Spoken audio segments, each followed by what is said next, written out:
So hi நண்பா. So இப்போ பெஸ்ட்டாக நம்ம வந்து ஒரு 5 ஹாலிவுட் ஜெயிண்ட் அனிமல்ஸ் அந்த மூவிஸை பற்றி தான் இப்போ பார்க்க போகிறோம். எல்லாமே தமிழ் டப்பிங்கில் தான். ஸோ மோஸ்ட்டாக எல்லாருமே பார்த்துருப்பீங்க. ஸோ ஹாலிவுட் மூவிஸில் ஒரு நல்ல என்டர்டெயின்மெண்ட்டாக ஒரு நல்ல அட்வென்ச்சருக்குள்ளே போயிட்டு வந்த மாதிரி பார்க்கணுன்னு நினைக்கிறவங்களுக்கு இந்த படமெல்லாம் தெரியாமல் இருக்கும். ஸோ அவங்களுக்கு தான் இந்த மூவி. ஸோ அந்த லிஸ்ட்டில் பார்த்தீங்கன்னா காங் ஸ்கல் ஐலாண்ட் என்னோடய first one of the favourite movie. 2017 release ஆன மூவி. IMDb ரேட்டிங் 6.7 கொடுத்துருக்காங்க 10க்கு. ஸோ இதில் நம்ம லோக்கி தான் ஹீரோவாக நடிச்சிருக்காப்புல, டாம் ஹிடல்ஸ்டன். ஸோ படமே ரொம்பவே வந்து அந்த ஒரு ஜெயிண்டிக்கான காட்டுக்குள்ளே ஒரு காங் ஸ்கல் ஐலாண்ட், அந்த காலத்து கிங்காங் இல்லாத மாதிரி இந்த காலத்தில் ரொம்ப உசரமாக பின்னி படம் எடுத்திருக்காங்க படத்தை. எனக்கு படம் ரொம்பவே நல்லா இருந்துச்சு. பாக்ஸ் ஆஃபீஸ் ரீதியாகவும் படம் ரொம்பவே நல்லா சக்ஸஸ் ஆகிருக்கு. ஸோ இதோட சீக்வல் பார்த்திங்கன்னா காட்ஜிலா வாஸ் காங், காட்ஜிலாவே இதை கனெக்ட் பண்ணுற மாதிரி அடுத்த பாட்டு எடுத்து 2021 செம்மையான ஒரு மான்ஸ்டர் மூவியாக அந்த வருஷத்தில் இந்த படம் பாக்ஸ் ஆஃபீஸ் ரீதியாகவும் சரி எல்லா பக்கமும் ரொம்பவே நல்ல சக்கப்போடு போட்டிருக்கு. இந்த படமும் தமிழ் டப்பிங்கில் இருக்குது. அதை தொடர்ந்து Godzilla vs Kong New Empire ஒரு படி மேலே போய் இன்னமும் இந்த படத்தை சக்கப்போடு போட்டு ஹாலிவுட்லேயும் சரி தமிழ்லேயும் சரி எல்லாருக்குமே ரொம்பவே ஃபேவரட்டான மூவியாக மாறுச்சு. ஸோ இந்த படமும் தமிழ் டப்பிங்கில் இருக்குது. இதை தொடர்ந்து 2027 காங் வாஸ் காட்ஜிலா சூப்பர் நோவான்னு ஒரு படம். இப்போ வரைக்கும் ஒரு டீசர் மட்டும்தான், ஒரு பிட்டு டீசர் தான் ரிலீஸ் பண்ணியிருக்காங்க. ஸோ இந்த படமும் அதே வரிசையில் பயங்கரமாக இருக்கும் நம்புகிறோம். ஸோ டைரக்டரை பொறுத்த வரைக்கும்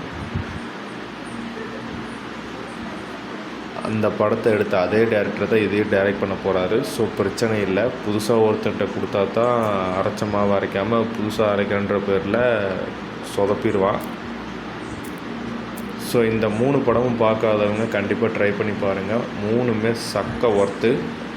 ஒரு நாள் ஃபுல்லாக உங்களுக்கு பொழுதுபோகணும்னு நினச்சிங்கன்னா இந்த படத்தை யூஸ்வலாக ரிப்பீட்டடாக பார்த்தாலே புதுசாக பார்க்குற மாதிரி தான் இருக்கும். அந்த அளவுக்கு 3மே தரமாக இருக்கும். ஸோ நம்ம லிஸ்ட்டில் 2ஆவதாக இருக்கிறது காட்ஜிலா. 2014 ரிலீஸ் ஆன ஒரு மான்ஸ்டர் மூவி. ஸோ காட்ஜிலா ஃப்ரான்ச்சைஸில் இது 30வது படம். ஸோ அதே வரிசையில் இந்த படமும் தமிழ் டப்பிங்கில் இருக்குது. பாக்ஸ் ஆஃபீஸ் ரீதியாகவும் படம் நல்லா சக்கப்போடு போட்டிருக்கு. இந்த படத்துக்கு அப்புறம் தான் காட்ஜிலா டேரெக்டாக போய் கிங்காங்கோட உள்ளே வந்துருச்சு 2019. ஸோ இதுக்கப்புறம் காட்ஜிலா செப்பரேட் பார்ட் கிடையாது. இந்த படமும் தமிழ் டப்பிங்கில் இருக்குது. Godzilla was monsters. ஸோ நம்ம லிஸ்ட்டில் 3ஆவதாக இருக்கிறது ஜுராசிக் வேர்ல்டு. எப்படி மான்ஸ்டர் மூவின்னு சொன்னோன்னே இந்த படம் இல்லைன்னா தான் இந்த உலக அதிசயமே இடிஞ்ச மாதிரி ஆயிரும். ஸோ அப்படிப்பட்ட ஒரு காவியத்தை தான் ஸ்டீவன் சால்பரிக் ஃபஸ்ட்டு 3 பாட்டில் ஆரம்பித்தது இப்போ வரைக்கும் சக்ஸஸாக போயிட்டுருக்கு ஜுராசிக் வேர்ல்டு. ஸோ இதில் மொத்தம் 7-8 வரைக்கும் போயிட்டே இருக்குது. ஒரு பார்க்கணுன்னா ஒரு நாள் ஃபுல்லாக உங்களுக்கு பத்தாது. எல்லாமே 2.5 மணி நேரம், 1 மணி நேரம், 1.5 மணி நேரம் தான் போகும். ஸோ எல்லா பாட்டுமே ரொம்பவே மேசிவாக இருக்கும். எதுவுமே குறை சொல்ல முடியாது. ஏன்னா எல்லாமே தமிழ் டப்பிங்கில் வேறு இருக்கா. ஸோ அதுக்கேற்ற மாதிரி உங்களுக்கு குறை சொல்கிறதுக்கு இந்த படத்தில் ஒன்றுமே கிடையாது. ஃப்ரான்ச்சைஸ்ன்னு போயிட்டிங்கன்னா ஃபஸ்ட்டு 3 பாட் அந்த காலத்துக்கு ஏற்ற மாதிரி இருக்கும். அதுக்கு அடுத்தது வந்து 3, 4, 5, 6, 7 மொத்தம் 7 பாட்டு. 7 பாட்டுமே சூப்பராக இருக்கும். நான் பார்த்துருக்கேன், எல்லாமே தமிழ் டப்பிங்கில் தான் இருக்குது. IMDb ரேட்டிங் 4க்கு 5. ஒரு டைனோசார், ஒரு சர்வைவல், ஒரு ஆக்ஷன் மூவி பார்க்கணுன்னு நினைக்கிறவங்க இந்த படத்தை கண்டிப்பாக ட்ரை பண்ணுங்கள். பார்க்காதவங்க எத்தனை டைம் பார்த்தாலும் புதுசாக பார்க்குற மாதிரி தான் இருக்கும். மாடர்ன் டேக்கு வந்த எல்லா படமே. ஸோ நம்ம லிஸ்ட்டில் 4ஆவதாக இருக்கிறது ரேம்பேஜ். 2018 ரிலீஸ் ஆனது. எப்படி என் தலைவன் இல்லாமல் ஒரு பட லிஸ்ட்டு இருக்குமா அப்படிங்கிற மாதிரி தான். என் தலைவன் டுவைனி டக்ளஸ் ஜான்சன் நடித்த படம் ரேம்பேஜ். செம்ம போடுங்க சத்தியமாக. இந்த படம் ஹாலிவுட் படம். ஃபேன்ஸ் இல்லாதவங்க பார்த்தாலே இந்த படம் ரொம்ப பிடிச்சிடும். தமிழ் டப்பிங் ராக்குக்கு ஏற்ற வாய்ஸ் மாதிரி பக்காவாக இருக்குது. ஸ்டோரி லைனும் அந்த அளவுக்கு சூப்பராக இருக்கும். 5க்கு என்னோடய ரேட்டிங் 4.5. ஒரு செம்மையான monster action science fiction movie பார்க்கணுன்னு நினைக்கிறவங்க 1.5 மணி நேரம் இந்த படம் சூப்பராக இருக்கும். மிஸ் பண்ணிடாதீங்க. பார்க்காதவங்க உடனே போய் டவுன்லோட் பண்ணி பார்த்துருங்க. அந்த அளவுக்கு படம் சக்கத்தாக இருக்கும். பாக்ஸ் ஆஃபீஸ் ரீதியாகவும் தமிழ் ஹாலிவுட் ரெண்டுலேயுமே படம் சக்கப்போடு போட்டிருக்கு. ஸோ சீக்வல் இருக்குதுன்னு பொட்டன்ஷியலாக பேசிக்கிறாங்க.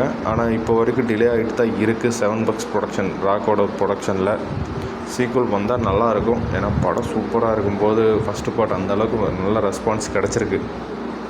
ஆனால் ஏன் இதை எடுக்காமல் இன்னும் லேட் பண்ணுறாங்க தான் எனக்கு தெரியல. ஸோ இதுக்கப்புறம் டேரக்டரே மாறிட்டோம் போல இருக்குது. ராக்கை வச்சு 2 படம் ஹிட் கொடுத்துருக்கான். சான் அண்ட்ரேஸ் ஒன்று, the journey to mysterious island, San Andreas, rampage. ராக்கோட 3 படம் கைகோர்த்து 3மே சக்கா போட்ட படம். படம் தமிழ் டப்பிங்கில் இருக்குது, மிஸ் பண்ணிடாதீங்க, கண்டிப்பாக பாருங்கள். 4.5. ஸோ நம்ம லிஸ்ட்டில் அடுத்ததாக இருக்கிறது பசிபிக் ரிம். இந்த படம் நிறைய பேர் பார்த்துருக்க மாட்டீங்க. ஏன்னா இந்த படத்துக்கு அந்த அளவுக்கு எப்படி சொல்கிறதுனா தமிழில் ஒரு நல்ல ரீச் கிடைக்கல. First part, second part. So IMDb rating 6.9 கொடுத்துருக்காங்க.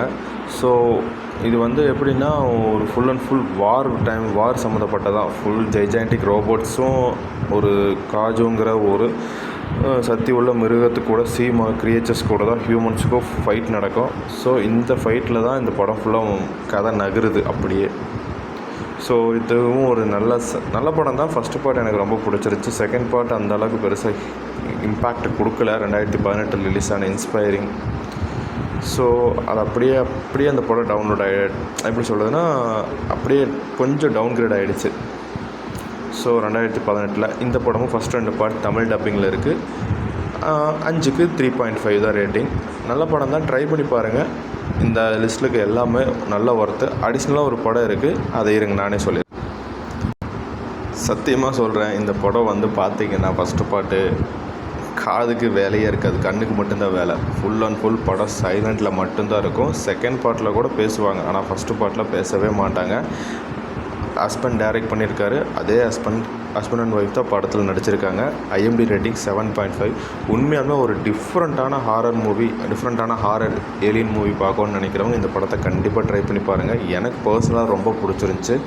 ஸோ இந்த படம் ஒரு சவுண்டு போட்ட ஒரு சின்ன சவுண்டு இந்த உலகத்தில் எங்கே இருந்தாலும் ஒரு ஏலியன் அவங்க அந்த செகண்டே காலி பண்ணிடும். ஸோ ஃபஸ்ட்டு பார்ட்டில் ஹீரோ இறந்துருவார். செகண்ட் பார்ட்டில் ஹீரோயின் தான் தன்னோட ஃபேமிலியை காப்பாற்ற போராடுவாங்க. ஸோ படம் சக்கையாக இருக்குது. ஸோ டேரக்டர் தான் ஹீரோவாகவும் நடிச்சிருக்காரு. Emily Blunt husband and wife தான் ஹீரோவாக நடிச்சிருக்காங்க. ஹீரோ தான் டேரக்டும் பண்ணியிருக்காரு படத்தை. ஸோ குவைட் பிளேஸ் 2வும் எனக்கு ரொம்பவே பிடிச்சிருந்துச்சி. இதுக்கு தமிழ் டப்பிங் அதெல்லாம் எதுவுமே தேவையில்லை. ஃபஸ்ட் பார்ட்டுக்கு தேவையில்லை, செகண்ட் பார்ட்டு கூட பேசுவாங்க. ஸோ இதோட தேர்ட் பார்ட் பார்த்திங்கன்னா ரெடி ஆகிட்டுருக்கு. அதுதான் இந்த சீரீஸோட ஃபைனல் பார்ட்டும் கூட. ஜூலை 30, 2027 ரிலீஸ் ஆகும்னு போட்டிருக்காங்க. பொறுத்திருந்து பார்ப்போம். இதோட ஸ்டில்ஸ் கூட லீக் ஆச்சு, பேரமௌண்ட் பிக்சர்ஸ் ரிலீஸ் பண்ணியிருந்தாங்க. ஸோ நானும் ஈகராக வெயிட் பண்ணிகிட்ருக்கேன். One of the best eager waiting மூவின்னா இந்த படம் ஃபுல்லாக சைலன்ஸ் தான். நல்ல படம் பார்த்த ஃபீல் கண்டிப்பாக கிடைக்கும். ஃபேமிலியோடு நீங்கள் பார்க்கலாம். ஒரு ஃபேமிலி மூவி தான் இதுவும். அவ்வளோதான் நண்பா. இதில் உங்களோட ஃபேவரட் மூவிஸ் லிங்க்ஸ் எல்லாமே தமிழ் MBயில் இருக்குது. ட்ரை பண்ணி பாருங்கள். வீடியோ லென்த்தாக போயிடுச்சு, சாரி.